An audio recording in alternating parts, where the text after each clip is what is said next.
Hello forensic expert, मैं आशा करता हूँ आप सब बढ़िया होंगे। मैं राहुल आपका स्वागत करता हूँ मैड फोरेंसिक्स पर। So without wasting any time let's roll the intro.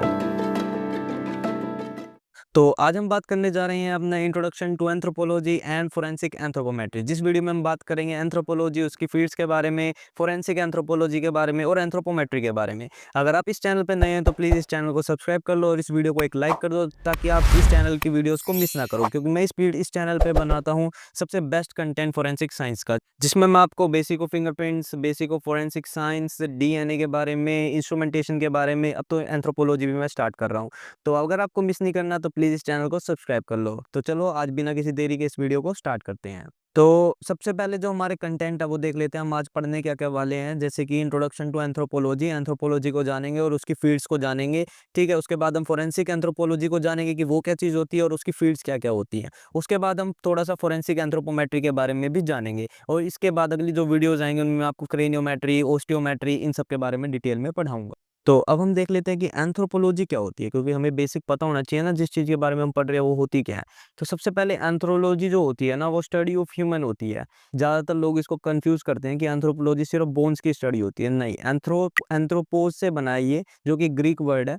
तो इसका मतलब होता है ह्यूमन, यानी कि मैनकाइंड की स्टडी को ही हम बोलते हैं एंथ्रोपोलॉजी, ठीक है? इसके अंदर अब स्केलेटन वगैरह उसके अलग-अलग फील्ड्स आ जाती हैं। तो अब क्या बोलते हैं, एंथ्रोपोलॉजी क्या होती है? Is the study of human और mankind, their behaviour, their culture and societies. ठीक है, मतलब एक ह्यूमन की जो बिहेवियर होता है उसकी स्टडी को करना, उसके एवोल्यूशन की स्टडी करना, उसके कल्चर्स की स्टडी करना, उसकी सोसाइटीज मतलब उसका जो इंटरेक्शन है एक दूसरे के साथ उसकी स्टडी करना। पास्ट प्रेजेंट मतलब जो आर्कियोलॉजी होती है उसकी भी एक अलग फील्ड है, ठीक है? और जो प्रेजेंट जो हमारा इवोल्यूशन हो रहा है या हमारी जो अभी की इंटरेक्शन है उनके बारे की जो स्टडी होती है ना, उसको हम बोलते हैं एंथ्रोपोलॉजी। अब एंथ्रोपोलॉजी जो होती है ना, एक्सप्लोर हाउ सोसाइटी हैव इवोल्व्ड, मतलब कैसे ह्यूमन बीइंग इवॉल्व हुआ है टाइम के साथ साथ। How people interact with each other, हम कैसे एक दूसरे से बात करते हैं, हमारी भाषा क्या है, हमारा कल्चर क्या है। व्हाट इन्फ्लुएंसेस ह्यूमन डेवलपमेंट, अब हमारी जो डेवलपमेंट हो रही है अभी अभी उस पे क्या क्या इम्पैक्ट डालता है, जो हमारी एनवायरनमेंट आसपास की जो टेक्नोलॉजी हम डेवलप कर रहे हैं, हमारे आसपास जो पोल्यूशन है वो हम सब पे क्या इफेक्ट डाल रहा है, उस सब की स्टडी को ही एंथ्रोपोलॉजिस्ट एंथ्रोपोलॉजी के अंदर स्टडी करता है। अब देख लेते हैं कि फादर ऑफ एंथ्रोपोलॉजी कौन थे। ठीक है, जो फादर ऑफ एंथ्रोपोलॉजी थे वो थे फ्रांस बोज। फ्रांस बोज, तो ठीक है, इसका नाम याद रखना इनका, क्योंकि ये काफी इंपॉर्टेंट पर्सन है, इन्हीं की वजह से हमें एंथ्रोपोलॉजी मिली है। तो अभी हम देख लेते हैं कि एंथ्रोपोलॉजी की फील्ड्स क्या-क्या हैं, क्योंकि देखो सारी जितनी भी फील्ड्स है अभी ये सब बायोलॉजी के अंदर आती है और बायोलॉजी के अंदर भी एंथ्रोपोलॉजी की काफ़ी डिफरेंट डिफरेंट फील्ड्स है। अब हम उन सबको स्टडी करते हैं एक-एक करके। तो अब हम बात कर लेते हैं, पहली फील्ड है जो हमारी वो है कल्चरल एंथ्रोपोलॉजी। कल्चरल एंथ्रोपोलॉजी आप नाम से समझ पा रहे हो, जो कि हमारे कल्चर पे बात करती है। तो कल्चर पे बात करने का मतलब क्या-क्या आता है, हमारे कस्टम्स क्या-क्या है, ट्रेडिशंस क्या-क्या है, बिलीव्स क्या-क्या है, सोशल प्रैक्टिसेस क्या-क्या है। मतलब अब मैं ना इसमें क्या करते हैं, एक तो ये है ना फील्ड वर्क है, मतलब हम घर-घर जाके उनके धर्म के बारे में बात करते हैं उनसे कि आप कैसे अपने धर्म को फॉलो करते हो, आपका धर्म है क्या? आप मतलब क्या-क्या पहनते हो, जो आपकी ट्रेडिशनल ड्रेसेस होती हैं, उन सब की अंडरस्टैंडिंग के लिए हम फील्ड वर्क करते हैं। उस स्टडी को बोलते हैं हम एथनोग्राफी, मतलब इसमें हम एथनोग्राफी का यूज़ करते हैं। अब इसके अंदर हम करते क्या-क्या हैं, हम क्या-क्या स्टडी करते हैं, उनका कस्टम क्या है, उनका ट्रेडिशन क्या है, उनके क्या-क्या बिलीव्स हैं, उनकी क्या-क्या विचारधाराएँ धाराएँ क्या हैं, अवधारणाएँ क्या-क्या हैं, सोशल प्रैक्टिसेस क्या-क्या है, मतलब वो अपने धर्म को कैसे फॉलो करते हैं। मतलब जैसे कुछ लोग, हम हिंदू में जैसे मंदिर जाते हैं, इस्लामिक में वो मस्जिद जाते हैं, क्रिश्चियन में वो चर्च जाते हैं, मतलब वो क्या-क्या मतलब उनकी प्रैक्टिसेज़ हैं, जो वो परफ़ॉर्म करते हैं अपने कल्चर के अंदर, अपने कस्टम के अंदर। तो इन सब की स्टडी को ही बोलते हैं हम कल्चरल एंथ्रोपोलॉजी। इसके बाद हम देख लेते हैं जो हमारी अगली फील्ड है वो है आर्कियोलॉजी। आर्कियोलॉजी को आप समझ सकते हो सिंपली पास्ट की स्टडी करना। तो हम इसमें क्या करते हैं, पास्ट ह्यूमन सोसाइटीज़ की स्टडी करते हैं, जो हमें मटेरियल्स मिलते हैं ज़मीन में गड़े हुए, उन सब की स्टडी करने के बाद जैसे कि हमें फॉसिल्स मिलते हैं, आर्टिफैक्ट्स मिलते हैं, स्ट्रक्चर्स मिलते हैं। स्ट्रक्चर्स में जैसे हमें कोई नीचे ज़मीन पे गड़ा हुआ कोई सिटी मिल गई, ठीक है? आर्टिफैक्ट्स में जैसे कि फॉसिल्स मिल गए, कोई हमें हथियार मिल गया उस टाइम का, भाला वगैरह मिल गया। तो उन सब की जब हम स्टडी करते हैं तो हमें ये पता चलता है कि उस टाइम के लोग क्या-क्या यूज़ करते थे, क्या-क्या उनकी क्या-क्या सोच थी, उस टाइम पे उनको क्या-क्या पहनावा था। तो हमें इन सब की स्टडी करनी पड़ती है, वो सब स्टडी किसके अंदर आती है, आर्कियोलॉजी के अंदर। अब क्या होता है, helps reconstruct ancient ways of life, मतलब वो कैसे पहले के लोग कैसे रहते थे, वो कैसे ट्रेड करते थे, क्या क्या हिस्टोरिकल इवेंट्स हैं, मतलब जो युद्ध हुए हैं वो कैसे हुए हैं, क्या क्या इवेंट जो हमें आज भी इम्पैक्ट करते हैं। तो आर्कियोलॉजी के अंदर हम सिर्फ हिस्ट्री की बात करते हैं, कैसे ह्यूमन ने डेवलप करा, कैसे उस टाइम पे क्या काम होता था, अब कैसा होता है, बेसिकली कंपेयर करते हैं वो पहले क्या होता था अब क्या होता है। अब इंक्लूड्स दो टाइप के अपने हिस्टोरिकली हमें वो मिलते हैं। पहले तो प्री हिस्टोरिक आर्कियोलॉजी जो होती है वो होती है जब हमें सिर्फ प्रूफ्स मिलते हैं, जैसे कि फॉसिल्स वगैरह हुए, उनकी स्टडी को करने के बाद जो हम मिलता है ना वो होता है हमारा प्री हिस्टोरिक आर्कियोलॉजी। इसमें हमें कोई हमारे पास कोई रिटर्न रिकॉर्ड नहीं होता, बुक्स वगैरह नहीं थी उस टाइम पे। अब क्या होगा, अब हम आ जाते हैं हिस्टोरिकल आर्कियोलॉजी पे। हिस्टोरिकल आर्कियोलॉजी क्या करती है, पोस्ट राइटिंग एरा, जब लिख मतलब जब हम लिखने लग गए थे, जब हमारे पास रिकॉर्ड्स मिलने लग गए हमें, जो अभी भी पुरानी पुरानी किताबें मिलती हैं जिनमें बताया गया है कि वो चाइना से इंडिया आए थे, इंडिया में ये होता था। तो उस टाइम की जो पुरानी पुरानी जो लिखी हुई किताबें हैं ना, उनकी स्टडी से जो हमें पता चलता है उसको बोलते हैं हम हिस्टोरिकल आर्कियोलॉजी। इसके अलावा और भी फील्ड्स हैं इसके अंदर एंथ्रोपोलॉजी के अंदर, जैसे कि आप देख सकते हो डीएनए से रिलेटेड, जो कि है बायोलॉजिकल और physical anthropology. Explores human evolution, genetics and biological diversity, मतलब जो इतिहास से, मतलब उस टाइम से लेके आज तक हमारे बीच हमारे अंदर जो जो चेंजेस आए हैं, जो जो इवोल्यूशन आया जेनेटिक के अंदर, हमारी जो बायोलॉजिकल फिजिकल मतलब फिजिकली जो हमारे अंदर चेंजेस आए हैं, ठीक है, उन सब की जो स्टडी करता है वो कौन सी फील्ड स्टडी करती है, वो है फिजिकल और बायोलॉजिकल एंथ्रोपोलॉजी। अब ये क्या करती है, investigates primates fossils and human adaptability और टू एनवायरनमेंट, मतलब ये इसमें हम फॉसिल्स की भी स्टडी करते हैं, क्योंकि हमें पता तो होना चाहिए ना, जब ये सारी फील्ड्स है ना एक दूसरे से कनेक्टेड रहती है। अगर जो हम आर्कियोलॉजी कर रहे हैं, आर्कियोलॉजी को हम इंक्लूड करेंगे टुडेज फिजिकल बायोलॉजी, मतलब जो हमारी आज की बायोलॉजी है, आज के जो हमारे लोग हैं उन सबसे कंपेयर करेंगे, तो हमें पता चल जाएगा कि हमारे बीच में क्या क्या जेनेटिक एवोल्यूशंस मिले हैं। तो उसके बाद help us to understand aspects like diseases, nutrition and population genetics, मतलब उस टाइम पे क्या-क्या बीमारी थी और आज पे हम आज हमारी जो बीमारी है वो क्यों है हमें, क्योंकि कुछ डिजीज़ जेनेटिक्स होती हैं। तो पहले अगर जो हमें थी वो आज भी हमारे यहाँ चल रही होगी। तो न्यूट्रिशन उस टाइम पे खान-पान कैसा था, आज का खान-पान कैसा है, पॉपुलेशन जेनेटिक्स, कैसे दुनिया चेंज हुई है, कैसे ह्यूमन की हाइट, वेट, जो ह्यूमन का फिजिकल स्ट्रक्चर है वो कैसे चेंज हुआ है पहले के टाइम से लेके आज के टाइम तक। तो उन सब की स्टडी करते हैं हम बायोलॉजिकल एंथ्रोपोलॉजी के अंदर। इसके अलावा जो हमारी नेक्स्ट फील्ड है वो है लिंग्विस्टिक एंथ्रोपोलॉजी। लिंग्विस्टिक मतलब लैंग्वेज से रिलेटेड, लैंग्वेज से स्टडी हम ये करते हैं कि ह्यूमन कल्चर पहले कैसे हम लैंग्वेज यूज करते थे और आज हम कैसी लैंग्वेजेस यूज करते हैं। पहले के टाइम पे तो हम रिटर्न यूज, पहले तो लैंग्वेज भी नहीं थी, उसके बाद जैसी लैंग्वेज का मतलब इजाद हुआ, उस टाइम पे हम कुछ लिखने लग गए, सिंबल्स वगैरह बनाने लग गए। उसके बाद हमने धीरे-धीरे करके अपनी राइटिंग या फिर लैंग्वेज को डेवलप किया। तो एग्जामिन्स हाउ लैंग्वेज इवॉल्व्स, पहले के टाइम पे लैंग्वेज क्या थी और अब के टाइम पे लैंग्वेजेस क्या-क्या है, कौन-कौन सी लैंग्वेजेस है और उन सबको कैसे पढ़ा जा सकता है। शेप सोसाइटीज़, मतलब कैसे हमने सोसाइटी को शेप किया है लैंग्वेज की मदद से। जब क्योंकि हमारा ह्यूमन डेवलपमेंट तभी स्टार्ट हुआ था जब हमने बोलना स्टार्ट कर दिया था। और इन्फ्लुएंस आइडेंटिटीज़, मतलब और हमारी जो आइडेंटिटी जो बनी थी ना वो बोलने की मदद से बनी है, क्योंकि हम जब बोलना स्टार्ट हुए थे हमने अपने आप को एक्सप्रेस करना स्टार्ट कर दिया था, तो वहाँ से हमारी आइडेंटिटी बनने लगी, हमने सोसाइटी को शेप करना स्टार्ट कर दिया और हमने ये स्टडी करी कि लैंग्वेज कैसे इवॉल्व हुई पुराने टाइम से लेके आज तक के टाइम पे। Look at the endangered languages, मतलब जो अब खत्म हो चुकी कुछ लैंग्वेजेस का हमें पता भी नहीं है, हमारे पास रिकॉर्ड्स भी है लेकिन हमें पढ़ना नहीं आता उन्हें। डायलैक्ट्स, उनके बोलने का तरीका, स्पीच पैटर्न अक्रॉस कल्चर, मतलब क्या-क्या इसमें बेसिकली हम यही स्टडी करते हैं कि उस टाइम पे हमारी क्या-क्या लैंग्वेज थी और आज हमारी क्या-क्या लैंग्वेज है, हम उनको कैसे पढ़ सकते हैं और आज की जो लैंग्वेजेज़ हैं उनमें कैसे चेंज आ रहे हैं और कौन-कौन सी लैंग्वेजेज़ को हम कैसे-कैसे पढ़ सकते हैं। बेसिकली लैंग्वेज की स्टडी को ही हम लिंग्विस्टिक एंथ्रोपोलॉजी के अंदर स्टडी करते हैं। तो अब हम बात कर लेते हैं सबसे इम्पोर्टेंट फील्ड जो कि है फोरेंसिक एंथ्रोपोलॉजी, जिसके बारे में हमें मेनली पढ़ना है। तो इसके फादर कौन है? थॉमस ड्वाइट, इनकी वजह से हमें फोरेंसिक एंथ्रोपोलॉजी मिली थी। तो ये काम क्या-क्या करती है? ये अपनी जो फोरेंसिक की जो नॉलेज है ना, एंथ्रोपोलॉजी की जो नॉलेज है उसको फोरेंसिक में अप्लाई करती है। फोरेंसिक मतलब जो लीगल मतलब लॉ के लिए जो हम काम करते हैं, उसको यूज़ करती है एंथ्रोपोलॉजी की नॉलेज को।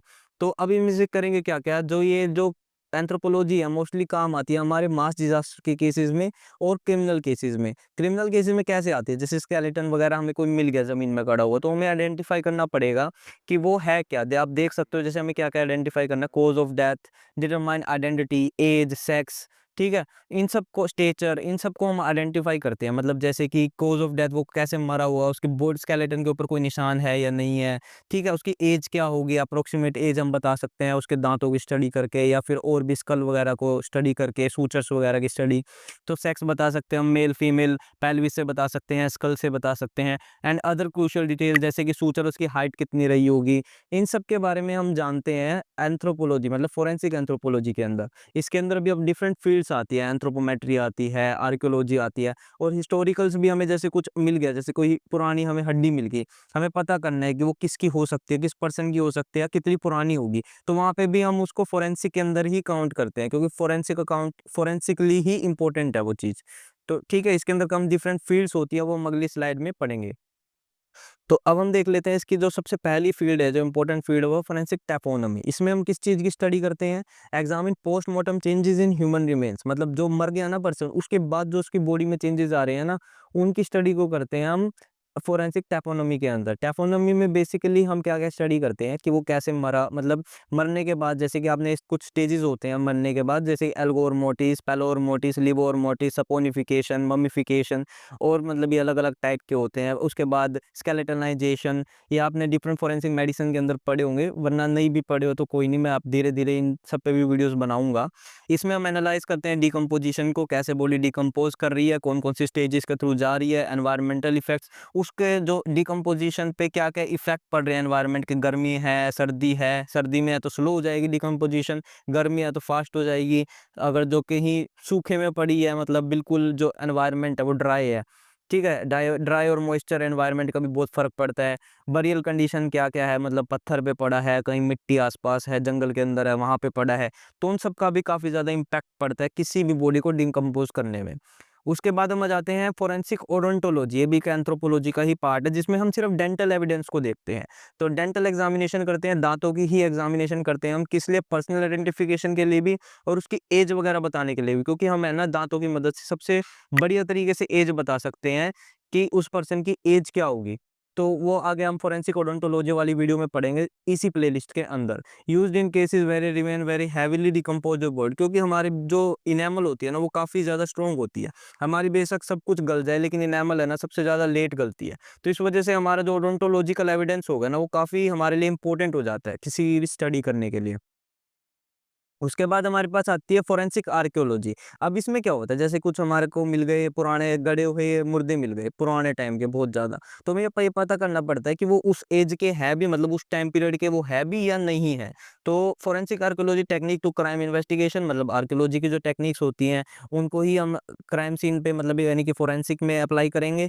Help to uncover evidences while preserving context and integrity of the remains, मतलब जो पुराने हैं उनको प्रोटेक्ट भी करेगी और उनकी एनालिसिस भी करेगी, ये बताने के लिए कि वो ऑथेंटिक है या नहीं है। तो अब हम बात कर लेते हैं सबसे इम्पोर्टेंट फील्ड जो कि है फोरेंसिक एंथ्रोपोमेट्री। एंथ्रोपोमेट्री, एंथ्रो मतलब ह्यूमन, मेट्री मतलब मेजरमेंट। मेट्री का जहाँ भी मतलब आ जाए वहाँ पे मेजरमेंट होगी सिर्फ। तो एंथ्रोपोमेट्री में हम सिर्फ ह्यूमन की मेजरमेंट करते हैं, अब चाहे वो स्कल हो, ह्यूमन का हो या फिर पूरा का पूरा स्केलेटन हो, ठीक है? कोई भी बोन हो सकती है वो, बोन भी हो सकती है, कोई भी ह्यूमन बॉडी का पार्ट हो सकता है। तो उन सबकी स्टडी को ही हम बोलते हैं फोरेंसिक एंथ्रोपोमेट्री। तो एंथ्रोपोमेट्री के जो फादर थे ना, ये याद रखना, ये है अल्फोंसे बर्टिलियोन। इनका नाम बार-बार आएगा, हिस्ट्री में भी इनका काफ़ी इंपॉर्टेंट रोल है क्योंकि इन्हीं की मदद से हमें फोरेंसिक एंथ्रोपोमेट्री जो पढ़ रहे हैं ना, इन्हीं की देन है ये। तो इसके बाद जो आते हैं, हमने अपनी ईज़ीनेस के लिए ना एंथ्रोपोमेट्री को 3 पार्ट में डिवाइड कर रखा है, 3 पार्ट में।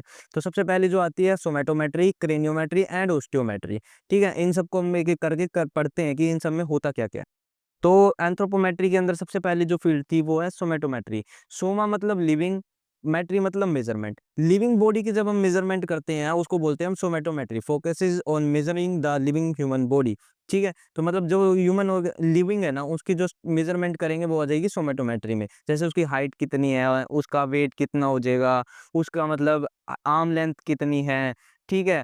और भी जितनी भी टाइप की मेजरमेंट होती है, वेस्ट कितनी है, उसकी चेस्ट कितनी है, इन सारी मेजरमेंट को हम देखते हैं। उसके बाद हमारे पास कुछ एनाटॉमिकल लैंडमार्क्स होते हैं, जैसे मैंने बताया ये ग्लैबुला होता है, ये ओफिस्थोक्रेनियम होता है। उसके अलावा हमारे पास क्या बोलते हैं, एक ब्रैगमा होता है जो कि यहाँ पे होता है और अपना नेज़ियोन होता है, ठीक है? नेज़ियोन यहाँ पे होता है।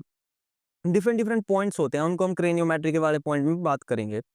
तो अब आपने पढ़ लिया कि इसमें सिर्फ लिविंग बॉडी की मेजरमेंट करते हैं। तो ऐसी ओस्टियोमेट्री आती है। ओस्टियोमेट्री बस स्केलेटन की मेजरमेंट करते हैं। सोमैटो मतलब ह्यूमन की, मतलब लिविंग जो पर्सन है उसकी मेजरमेंट करेगा।